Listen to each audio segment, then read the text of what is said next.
Shkatrimi i materialit zgjedhor përbën një detyrim ligjor për Komisionin Shëndëror të Zgjedhjeve. Zakonisht në këtë proces përfshihen pletvotime, formularet e rezultateve, listat e votuesve, si dhe materiale të tjera, përfshirë ato me karakter administrativ.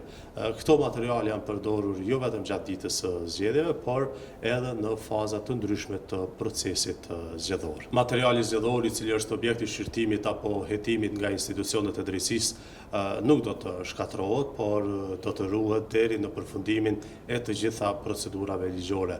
Gjithashtu edhe një pjesë tjetër e materialit zgjedhor do të ruhet nga KQZ dhe kjo bëhet për qëllime të trajnimit të stafit i cili do të angazhohet në proceset e ardhshme zgjedhore.